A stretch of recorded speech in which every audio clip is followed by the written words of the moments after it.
What's going on, everybody? Welcome to the Fantasy Cruncher preview for Friday, January 17th. Slate preview for DraftKings. If you haven't already, please subscribe and like. You know why? We're going to give away a free week of Fantasy Cruncher Pro.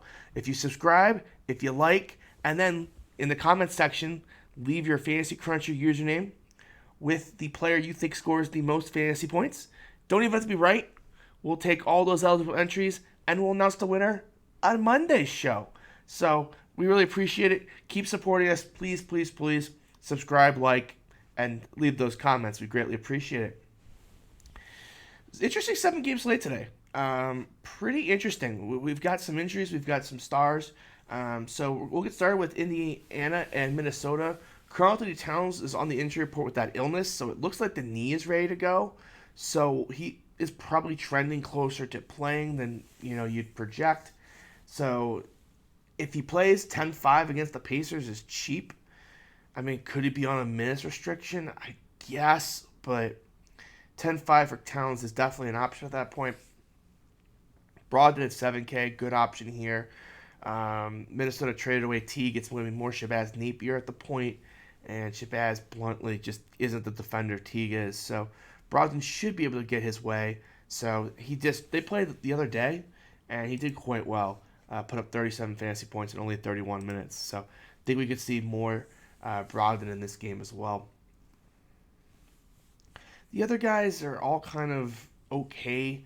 With Teague going, that opens up a rotation spot, but the Timberwolves are as healthy as they've been all season. And Allen Crabbe is questionable. He might even play to steal that rotation spot. This is kind of I want to see it first from Minnesota before I start trying to figure out who's going to gain and who loses with Teague gone, because there's just so many guys healthy. Napier at 5K, I guess you could just play him. I think there's a case for that. But, you are kind of paying for the ceiling, and if Towns is back, not much usage. On the Pacers as well, the one guy I wanted to point out, I guess there's two guys. Jeremy Lamb, 4,600, too cheap. He definitely can have one of those shooting games. Same with TJ Warren, 5,300. Timberwolves are pretty bad against small forwards, and there really isn't someone natural to guard PJ Warren. So I think he's a really interesting option here at 5,300. I think this is a good spot for him. If you're trying to find a little bit of a contrarian small forward or power forward, I think TJ Warren's an interesting option. There's no really other rotation stuff for us to cover, so let's move on to the next game. Chicago and Philly, we definitely have rotation stuff in this game. So Embiid's still out. So obviously Ben Simmons, Tobias Harris, and Horford are all the big winners when that happens. Let me just show you because I can. Let's go to the Philadelphia 76ers when Embiid is off the floor. And we can see right away, Ben Simmons 1.15, Tobias 1.23 fantasy points per minute, Al Horford 1.1. The problem is that their prices are all kind of reflected on this now. Tobias Harris is 8,300, Al Horford 7,500, Josh Richardson 6,600. I don't see the value in those three guys. And I'm not a Ben Simmons guy, but I think he's the best of the options here at 93. I think this is a pretty good spot. No rim protection at all for this team, and that's when it's healthy. And now Wendell Carter's out, Lauri Markkanen's out. They're playing Luke Kornet at center. We'll talk about that. They might go to Thad Young. We'll talk about why I think they went with the Kornet in that last game. But I think this is definitely a situation where Ben Simmons or bust for me if I'm paying up here.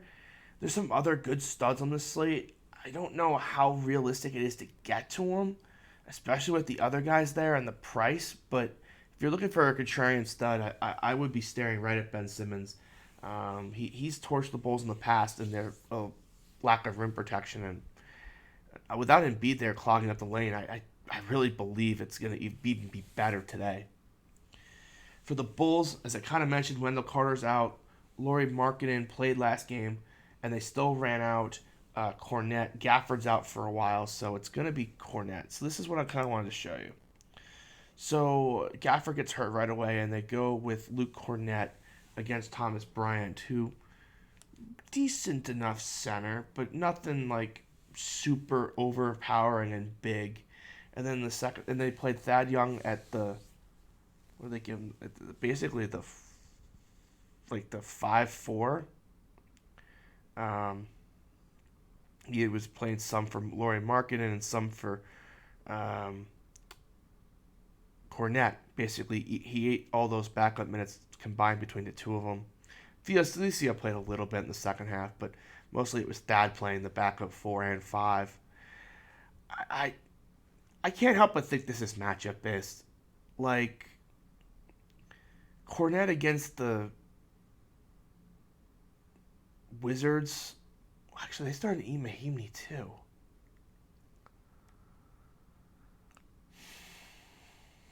That's kind of interesting. So they were okay putting Cornette on Imahimni. Actually, I shouldn't assume that's what they did. They might have put Laurie on. I would have to go back and watch this game. But man, maybe it is just Cornette. What's his price? Cornette is 4,900. That's tough. I mean, he's a good option if he plays those sorts of minutes, but he's not going to be the highest usage guy. Maybe this situation's a pass. I was going to say that I like Thad, but if they really played Imahimi and Thomas Bryant and they still played Cornette at center, then honestly, then he's probably going to be the guy. So we'll have to keep an eye on that. Maybe Felicio gets more of a role moving forward, but I think heading into today, we really don't have an option to just say like Cornette's going to play 30 minutes. So he'll be a fringe value play. There's a lot of risk there. So if you're looking for a pivot or you're looking for a player to fade his chalk, Cornette could be that guy. Everyone else on the Bulls, like there's value there. Like I just never know which one of these guys is going to go off, and it's a tough matchup against Philly. We've got 5 other games on the slate. I just kind of don't think we need to play this one. Be nice to. It's got a decent total on it, I guess, for a Philly game. 216 is pretty high for Philly, but yeah, let's move on. I don't think this game. I thought this game was slightly more exciting when I did my preview before I hopped on air to record, but now that I'm talking it out, that game doesn't really appeal me as much as I thought it did. Toronto against Washington. Toronto 10-point favorites. Pascal Siakam is back. Pascal Siakam is way too cheap. So that's the first thing I would notice is those guys are definitely way, way, way too cheap. Kyle Lowry 8,800 with Pascal back is just not even something I would consider. It really is Pascal or bust for me with Toronto. There's just no one else I would even consider playing. All their guys are back. The rotation's a little deeper. It's basically Pascal or bust. On the Wizards, Bradley Beal for 7,600 is a joke. Bradley Beal is one of the highest usage players in the league. He's one of the better players in the league. And just because he goes and has like a bad 3 weeks shooting threes doesn't mean it's going to happen forever. 7,600 for Bradley Beal's a joke. If you want to play one less stud and scrub and get the Pascal Bradley Beal stack, I think that's a very nice option in tournaments. You could choose to expand that with one of the cheaper Wizards, like a Mahimi or a Thomas Bryant at 4,500. I wouldn't hate that. I don't know if we'll need that kind of value. I think there's other options, but if value doesn't open up the way we think it's going to, those guys are options as well. And I kind of mentioned for Toronto, it's just a whole lot of guys. Just really tough to kind of figure out their rotation. So I'll take a pass on them for now. But, I could see in the future us playing spot. Like, it's not a terrible OG or Norman Powell spot on paper. It's just I wish they were 400 or 500 cheaper each. Because that's what they really should be. And they're just not right now. So that's something I would say as well we should consider when looking to play those guys, because we do like to play role guys against the Wizards, but I think the pricing on all of them is just a little too high for us to get there. All right, next game, Cleveland at Memphis. This is one of my favorite games on the slate. Kevin Love, 7,200, still way too cheap, especially against the Jaren Jackson and Jonas Valanciunas front court. Definitely going to be some three-pointers available to him. We talked about it for the Lakers game. He did quite well in that matchup. So I don't think it's Kevin Love's the problem. It's really just everyone else on Cleveland's the problem. Memphis coming off one of their higher scoring games of the year. Their prices are all up. John Morant's still on that minutes limit. Can't pay 8K for him. Jonas is 69. It's not bad, but it's just tough with Jaren Jackson there. He's an option. I think that against Tristan Thompson and Kevin Love, both front guys have a ton of upside, but it's not like they're just gonna pop at a model. So if you're those are guys that definitely will be on like 15 to 20% of teams if you build 150 of them. Especially if you use pro randomness. But I don't know how you would get them in your core, right? They have huge ceilings, but with the minutes they play, there's definitely going to be some volatility in there.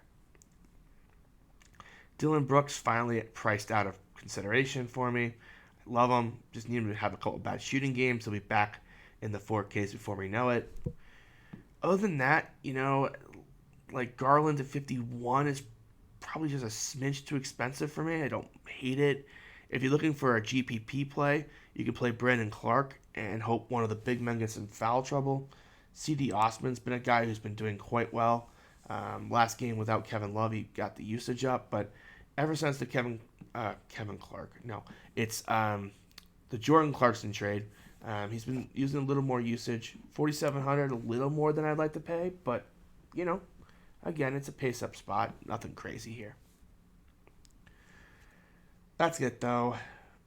Everyone else is just kind of going to play a bunch of minutes on Cleveland and not do anything with them, so we can safely move on to Miami and Oklahoma City. This is, other than Jimmy Butler at 7,800, which I'm not quite sure why Jimmy Butler's 7,800. One bad game shouldn't cause one of the best players in the league to drop 10% in price, especially because he's been playing some good basketball before it. So, had a couple days off. I like Jimmy Butler here, 7,800. That whole 7,800 price range, pretty solid values on it. Everything else, though, just kind of is too much for me. Muscala at 4,900s, no. Miami's wings are all getting healthy. You can play roulette there if you want, but as you can see, we don't even have any of them projected for 5.5x, so it's not like any of them are good values. One could pop, but you really need to have a magic 8 ball to make that decision. So don't hate Dennis Schroeder at 5,900. It's a tough matchup, but Dennis Schroeder's got a ceiling.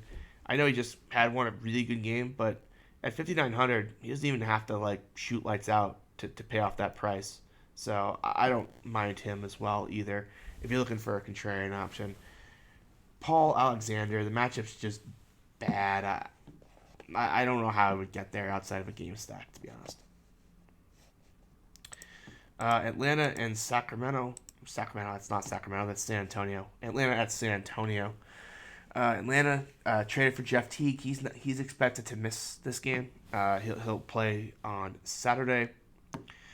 Trae Young, therefore, is 10-2. We know Trae Young's amazing. He's got an obscene usage rate, averaging 1.4 fantasy points per minute over 30 minutes, 35 minutes, 40 minutes. He's just one of the best players in the league. Don't overthink it at 10-2.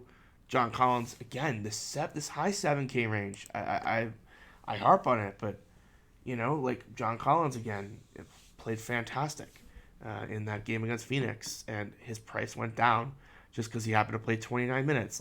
He can play 33 minutes, and if he does, in this spot against the Spurs, he can do really well. Aldridge and DeRozan are fine.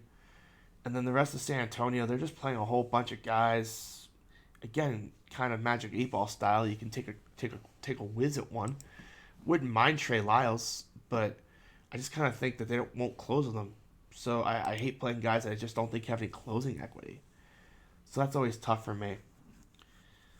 The Atlanta rotation actually is shorter than I think it is. Actually, hold on. The more I think about this, there actually is a lot of a value on Atlanta. Well, maybe not. Let's just look this through. So if Len's out, Teague's out, Jabari's out, Graham's out, Parsons is out.